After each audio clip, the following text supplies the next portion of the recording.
Hola, ¿cómo están? Sean todos bienvenidos a su podcast favorito. Hoy hablaremos sobre el sistema nervioso y cuál es su importancia en la psicología. También hablaremos sobre cómo se divide el sistema nervioso, cuál es su función, el sistema nervioso periférico, el central, etc. Y para eso tenemos unos invitadazos súper especiales, ya que ellos nos hablarán sobre estos temas. Ellos son Alexander Coronel, Andrea Olvera y Iker Juárez. Oigan, pero a ver, platíquenos, ¿cómo están? Muy bien, gracias por invitarnos a este podcast. Muchas gracias a ustedes por darse el tiempo de venir a platicar un ratillo con nosotros y llenarnos y nutrirnos de información. Y bueno, para comenzar les tenemos una pregunta, y es, ¿qué es el sistema nervioso? Pues el sistema nervioso es una red compleja de estructuras especializadas que controlan y regulan el funcionamiento de los diversos órganos y sistemas, coordinando su interrelación y la relación del organismo en el medio externo. Está organizado para detectar cambios en el medio interno y externo, evaluar esta información y responder ocasionando cambios en el músculo o glándulas. ¿Cómo es que funciona el sistema nervioso? Bueno, el funcionamiento básico del sistema nervioso depende en gran medida de células diminutas, llamadas neuronas. El cerebro contiene miles de millones de esas células, que están especializadas en muchas funciones diferentes, como por ejemplo las neuronas sensoriales, que envían información sensorial al cerebro, desde los ojos, los oídos, la nariz, la lengua y la piel. Las neuronas motoras envían mensajes procedentes del cerebro al resto del cuerpo. Oigan, ¿y en qué partes consta el sistema nervioso? El sistema nervioso está compuesto por el sistema nervioso central y el sistema nervioso periférico. El cerebro y la médula espinal forman el sistema nervioso central y los nervios que se extienden por todo el cuerpo forman el sistema nervioso periférico. Escuché que hablarán sobre el cerebro. Nos interesa mucho saber cómo es que se divide el cerebro.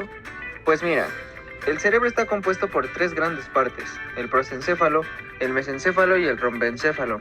Cada parte cumple una función importante para todo nuestro organismo y te voy a contar un poco al respecto. El prosencéfalo, también conocido como cerebro anterior, es la parte más voluminosa y compleja del cerebro. Está formado por el telencéfalo, el área con todos los pliegues y surcos que se suelen ver en las ilustraciones del cerebro, así como por otras estructuras que hay debajo de él. Por otro lado, la cavidad estrecha del mesencéfalo es el acueducto cerebral que conecta el tercer y cuarto ventrículos. Contiene muchos fascículos de fibras nerviosas. Y por último tenemos el rombencéfalo, compuesto por la médula oblongada que sirve como conducto para las fibras nerviosas ascendentes y descendentes. En el rombencéfalo se encuentra el puente, el cual conecta los dos hemisferios cerebelosos y el cerebelo, que consta de dos hemisferios conectados por el vermis. Y el telencéfalo, que se divide entre dos mitades, llamadas hemisferios. Están conectadas por la parte central mediante un haz de fibras nerviosas, el cuerpo calloso, que permite que se comuniquen entre sí, aunque ambas mitades puedan parecer idénticas como una imagen y su reflejo. Muchos científicos creen que tienen funciones diferentes. El hemisferio izquierdo se considera el lado lógico, analítico y objetivo. El hemisferio derecho se considera el lado más intuitivo, creativo y subjetivo. Y además existen tres tipos de hojas blastodérmicas y son las siguientes. Ectodérmico. De esta hoja se crea la piel y el sistema nervioso. En el ectodermo se iniciará en los primeros inicios del desarrollo de la mórula, la creación del sistema nervioso. El siguiente es mesodermo.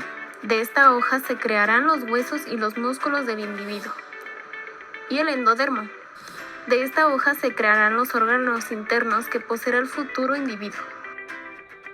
Y el tubo neuronal se compone del prosencéfalo, que son hemisferios cerebrales, el cual incluye el tálamo y el hipotálamo, y los ganglios basales, mesencéfalo y el tronco cerebral, rombencéfalo, que aparecerán en el cerebelo, el puente y el bulbo raquídeo, médula espinal, la columna de tejido nervioso, que se extiende hacia abajo desde la base del cráneo hasta el centro de la espalda. ¿Y cuál es la función del cerebro? O sea, ¿qué es lo que hace? El cerebro controla lo que piensas y sientes, cómo aprendes y recuerdas y en la forma en la que te mueves. También controla muchas cosas de las que apenas te das cuenta, como el latido de tu corazón y la digestión de la comida. Ahora vamos a hablar sobre las neuronas. Para empezar, quiero decir su definición. Una neurona o célula nerviosa es la unidad básica de la estructura del sistema nervioso. ¿Ustedes sabían que el cerebro por sí solo contiene alrededor de 86,000 millones de neuronas? Pues así es. Interesante, ¿no? ¿Neta? Oigan, son muchísimas. Efectivamente, no todas las neuronas viven para siempre. Aun cuando las neuronas son las células que viven más tiempo en el cuerpo, grandes cantidades mueren durante la migración y la diferenciación. Las vidas de algunas neuronas pueden tomar giros anormales. Algunas enfermedades del cerebro son el resultado de la muerte antinatural de las neuronas, como en las enfermedades del Parkinson, Huntington, Alzheimer, etc. ¿Y cuáles son las partes de una neurona? Pues las partes de una neurona son las dendritas que reciben la información, el núcleo que está en los genes, el citoplasma que se encuentra en los nutrientes para la neurona y el axón que lleva información a otras neuronas y permite la conexión con otras neuronas. Que yo sepa, hay 3 tipos de neuronas. Pero, ¿cuáles son? Estás en lo correcto, Daniel. Para refrescarte tantito la memoria, te voy a decir en qué consisten estas 3 neuronas. La primera es la unipolar.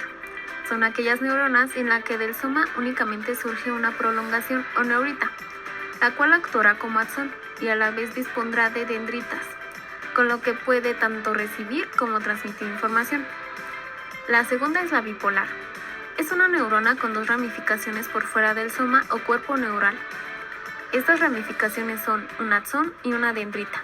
El axón envía información desde sus ramificaciones al soma, y las dendritas reciben dicha información y la dirigen hacia terminaciones dendríticas. Y la última, la multibipolar. Poseen un elevado número de dendritas que sirven como canales de comunicación.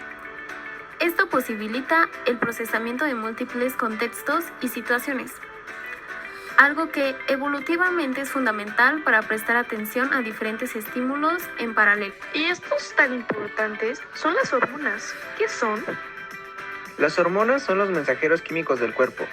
Viajan a través del torrente sanguíneo hacia los tejidos y órganos.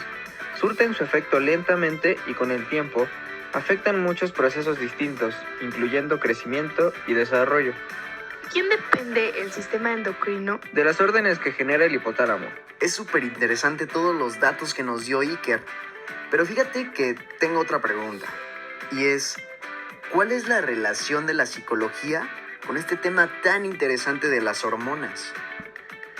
Pues bien, Dani, respondiendo a tu pregunta, pues las hormonas son los mensajes químicos del cuerpo que controlan numerosas funciones y circulan a través de la sangre hacia los órganos y los tejidos. Estos componentes químicos intervienen en los procesos del metabolismo, crecimiento y desarrollo. ¡Wow! Qué interesantes son todos estos datos que nos acaban de decir nuestros expertos, ¿no? Estoy seguro que a toda nuestra gente ahí en casita que nos escucha les va a servir toda esta información para informarse un poco más sobre este tema tan importante que es el sistema nervioso y su relación con la psicología. Pues mi gente querida, sí, caray, se nos ha terminado el tiempo. No me queda más que agradecer a todas las personas que hicieron posible la realización de este podcast.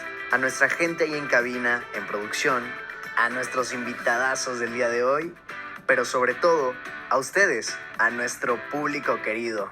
Pues nada, mi gente, muchas, pero muchas gracias por escucharnos y esperamos que les haya servido, pero sobre todo que les haya gustado, que les hayamos quitado un poco el desestrés del día con este hermoso podcast. Pues a nombre de mi compañera y amiga Aixa Salinas y de un servidor, Daniel Cruz, les damos las gracias. Buenos días, buenas tardes o buenas noches y hasta la próxima.